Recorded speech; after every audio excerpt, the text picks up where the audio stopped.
ఒకసారి రావణ తన దగ్గర ఉన్న శక్తిని చూపించడానికి మౌంట్ కైలాసాన్ని ఎత్తడానికి ప్రయత్నించాడు. రావణుడు ఎవరో తెలుసా? అతను కేవలం ఒక రాక్షసుడు కాదు, గొప్ప పండితుడు, శివుడి భక్తుడు, అసాధారణ శక్తి ఉన్న రాజు. కానీ అతని పెద్ద బలహీనత ఏమిటంటే అహంకారం. తన శక్తిపై అతిగా నమ్మకం పెట్టుకొని నాకు అసాధ్యం అనే మాట లేదు అని అనుకున్నాడు. అప్పుడు కైలాష్ దగ్గరకు వచ్చి పర్వతాన్ని తన 20 చేతులతో ఎత్తేటందుకు ప్రయత్నించాడు. అప్పుడే పర్వతం కంపించడం ప్రారంభమైంది. అక్కడ ఉన్న ఋషులు, దేవతలు అందరూ భయపడ్డారు. పార్వతీదేవి కూడా కొంత ఆందోళన చెందిందని కథలు చెప్తున్నాయి. అప్పుడు శివుడు ప్రశాంతంగా స్తంభించాడు. ఒక చిన్న పాదపు వేలతో పర్వతాన్ని నొక్కాడు. అది చాలు. రావణుడికి ఎంత శక్తి ఉన్నా ఒక్కసారిలోనే పర్వతం కింద ఇరుక్కుపోయాడు. అతని చేతులు, శరీరం అన్నీ చిక్కుకుపోయాయి. కదలలేకపోయాడు. బాధతో రావణుడు గట్టిగా అరవడం ప్రారంభించాడు. ఆ అరుపుల వేళలోనే రావణుడు అని పేరు వచ్చిందని కొన్ని కథలు చెబుతున్నాయి. అంటే గట్టిగా అరిచేవాడని అర్థం. మొదటిలో రావణుడు అహంకారంతో స్తంభించాడు. కానీ కొంతకాలం, రోజులు, నెలలు, సంవత్సరాలు గడిచాక తన తప్పుడు అతనే అర్థమయ్యింది. అప్పుడు అహంకారం వదిలేసి శివుడిని నిజాయితీగా ప్రార్థించడం ప్రారంభించాడు. చెబుతారు, రావణుడు తన నరాలను వీణగా ఉపయోగించి శివుడి కోసం సంగీతం వాయించాడని. ఆ భక్తి చూసి శివుడు సంతోషించాడు. ఏళ్ల తరబడి చేసిన తపస్సు తర్వాత చివరికి శివుడు రావణుడిని విడుదల చేశాడు. అంతేకాదు, శివుడు అతనికి ఒక దివ్య ఖడ్గాన్ని ఇచ్చాడు. అదే చంద్రహాస్. ఇది కేవలం ఒక ఆయుధం కాదు, అది శివుడి ఆశీర్వాదానికే సంకేతం. కానీ శివుడు ఒక పాఠం కూడా నేర్పాడు. శక్తి ఉంటే సరిపోదు, భక్తి ఉండాలి, అహంకారం నియంత్రణలో ఉండాలి. ఈ కథ ముఖ్య సందేశం ఏమిటంటే అహంకారం ఉంటే దివ్య శక్తి ముందు నిలబడలేం. గర్వం మనల్ని కిందికి లాగుతుంది, వినయం మనల్ని పైకి తీసుకువెళ్తుంది. రావణుడు లాంటి శక్తివంతుడే అహంకారం వల్ల ఇరుక్కుపోయాడు, కానీ భక్తి వల్ల విడుదలయ్యాడు. అందుకే ఈ సంఘటనను చాలామంది ఇలా అర్థం చేసుకుంటారు. కైలాసం ఎక్కడం అంటే మనిషి ప్రకృతిని జయించడం, శివుడు వేలను నొక్కడం అంటే ప్రకృతి శక్తిని మన హృదయాన్ని చూపించడం. చివరిగా రావణుడు కథలో మనం చెప్పేది ఏమిటంటే బలం కంటే స్వభావం ముఖ్యం, శక్తి కంటే స్వరూపణం గొప్పది. అందుకే కైలాసం ముందు మనం జయించడానికి కాదు, మనం నమస్కరించడానికి వెళ్ళాలి. ప్రపంచంలో దాదాపు అన్ని పెద్ద పర్వత శిఖరాలను మనుషులు జయించారు. Mount Everest, K2, Annapurna. ఎంత కఠినమైన పరిస్థితులు ఉన్నా కూడా చివరికి మనుషులు శిఖరాన్ని చేరుకున్నారు. కానీ మౌంట్ కైలాష్ ఇప్పటికీ ఎవరు అధికారికంగా ఎక్కలేదు. ఇది చాలా మిస్టీరియస్గా ఉంది. ఎందుకంటే ఎత్తు చూస్తే కైలాష్ ఎవరెస్ట్ కన్నా చిన్న పర్వతం. అంటే లాజిక్ ప్రకారం దాన్ని ఎక్కడం సాధ్యమే కావాలి. కానీ నిజ జీవితంలో అది జరగలేదు. మరి ఎందుకు? మొదటి కారణం ఆధ్యాత్మిక విశ్వాసం. కైలాస్ను చాలా మతాలు పవిత్ర స్థలంగా భావిస్తారు. ఇది దేవుని ఇల్లు, మనం జయించకూడదని భక్తులు నమ్ముతారు. అందుకే చాలామంది మౌంటైనియర్స్ కూడా గౌరవంతో ఎక్కడానికి ప్రయత్నించరు. రెండో కారణం ప్రభుత్వ నియమాలు. చైనా నియంత్రణలో ఉన్న ప్రాంతంలో ఉండటం వల్ల అధికారికంగా ఎక్కేటందుకు అనుమతి ఇవ్వరు.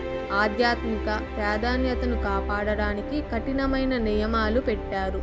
మూడవ కారణం విచిత్రమైన అనుభవాలు. కొంతమంది ఎక్కేటందుకు ప్రయత్నించినప్పుడు వాళ్ళకు చాలా విచిత్రమైన అనుభవాలు ఎదురయ్యాయి.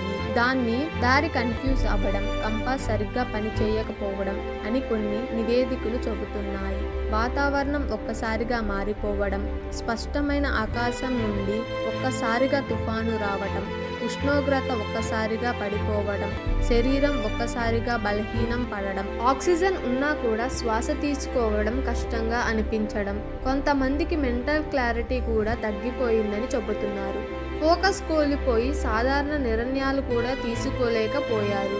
ఇంకా కొన్ని మిస్టీరియస్ క్లైమ్స్ ఏమిటంటే కనిపించని శక్తి లాంటిది ఒకటి తోసేస్తుందని, ఇక్కడికి రావద్దు అని ఎవరో ఆపినట్లుగా ఫీలింగ్ వచ్చిందని. ఇవి సైంటిఫిక్ గా నిరూపించలేదు, కానీ చాలా మందికి ఇలాంటి అనుభవాలు రావడం ఆసక్తికరంగా ఉంది. ఇంకో ఒక థియరీ ఏమిటంటే కైలాష్ చుట్టూ మ్యాగ్నెటిక్ ఫీల్డ్ అసాధారణంగా ఉండవచ్చు అని కొంతమంది రీసెర్చర్స్ అనుమానం చేస్తున్నారు. దాంతో నావిగేషన్ ఇన్స్ట్రుమెంట్స్ కన్ఫ్యూజ్ అవ్వచ్చు అని హైపోథసిస్, కానీ ఇది ఇంకా నిర్ధారించబడలేదు. ఇంకా చాలామందికి అనిపించింది ఏమిటంటే ఈ పర్వతమే అనుమతించటం లేదు అని. ఇది మైతా రియాలిటీయా స్పష్టంగా ఎవరూ చెప్పలేకపోతున్నారు. కానీ ఒక విషయం మాత్రం ఖచ్చితంగా ఉంది. 6000+ మీటర్లు ఎత్తు ఉన్న పర్వతం అయినా, టెక్నికల్గా ఎక్కగలిగినదే అయినా ఇప్పటికీ ఎవరు ఎక్కలేకపోవడం అది చాలా అరుదైన విషయం. అందుకే కైలాస్ గురించి చాలా మంది ఇలా అంటారు, ఇది జయించడానికి కాదు, ఇది అనుభవించడానికి. చివరిగా కైలాష్ మనకు ఒక ప్రశ్న వేసింది. ప్రకృతిని మనం జయించాలా లేదా గౌరవించాలా? బహుశా సమాధానం సింపుల్. కొన్ని ప్రదేశాలు మన కోసం కావు, మనమే వాటికి చెందాలి. ఎక్కలేరు, కానీ భక్తులు ఏం చేస్తారు? పరికారం చేస్తారు. మౌంట్ కైలాష్ చుట్టూ తిరగడం అది వాళ్ళకు అత్యంత పవిత్రమైన ఆధ్యాత్మిక ప్రయాణం.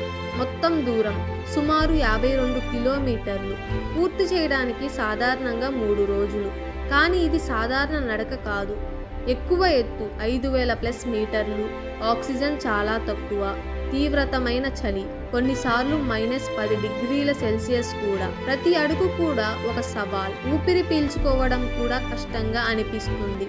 కానీ భక్తులు పూర్తి సంకల్పంతో ముందుకు సాగుతారు. వాళ్ళ నమ్మకం ఏమిటంటే ఒకసారి పరికర్మ చేస్తే గత పాపాలు తొలగిపోతాయి, 3 సార్లు చేస్తే జీవితంలో చెడు కారణాలు తొలగుతాయి, 108 సార్లు చేస్తే మోక్షం లభిస్తుందని నమ్మకం. కానీ అందరి భక్తి ఒకేలా ఉండదు. కొంతమంది సాధారణ నడక చాలు, కానీ కొంతమంది భక్తులు మరింత సాధ్య భక్తిని చూపిస్తారు. పూర్తిగా శరీరాన్ని నేలపై వేసి చేసే పరికర్మ అంటే ఒక అడుగు ముందుకు వేయడానికి ముందు పూర్తిగా నేలపై పడుకొని చేతులు చాపి మళ్ళా లేచి తదుపరి అడుగు వేస్తారు. ఇలా 52 కిలోమీటర్లు పూర్తి చేస్తారు. ఇది పూర్తి చేయడానికి 3 రోజులు కాదు, వారాలు, కొన్నిసార్లు నెలలు పడుతాయి. ఊహించండి, చలికాల వాతావరణం, రాళ్ల మార్గాలు, తక్కువ ఆక్సిజన్. అయినా కూడా వాళ్ళ బాధ కంటే భక్తి ఎక్కువ. ఈ మార్గాల్లో ఇంకా ముఖ్యమైన ప్రదేశాలు ఉన్నాయి. దీరపుక మార్గం, కైలాస ఉత్తర మార్గ దృశ్యం, డోల్మాలా పాస్, పరివారంలో అత్యంత ఎత్తైన సాధనం 5600 మీటర్లు.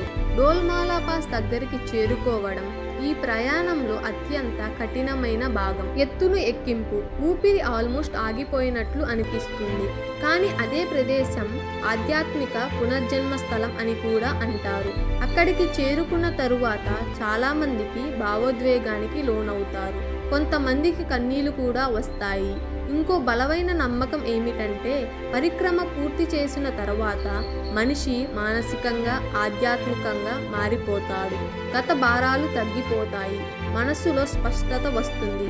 చాలా మంది యాత్రికులు చెప్పిన ప్రకారం అది కేవలం నడక కాదు, అది ఒక అంతరంగ ప్రయాణం. కైలాష్ చుట్టూ తిరగడం అంటే బయట ప్రయాణం కాదు, లోపల మార్పు. చివరిగా పరిక్రమం మనకి చెప్పేది ఏమిటంటే భక్తి అంటే మాటలు కాదు, కార్యం. విశ్వాసం అంటే సులభమైన మార్గం కాదు, కష్టాలతో నిండిన ప్రయాణం. మరి బహుశా కైలాసం ఎక్కడం కంటే కైలాసం చుట్టూ నడవడం మనిషిని నిజంగా మార్చే అనుభవం. మీకు ఈ వీడియో నచ్చినట్టయితే పార్ట్ 3 అని కామెంట్ చేయండి. మా ఛానల్ని సబ్స్క్రైబ్ చేయండి మర్చిపోకండి.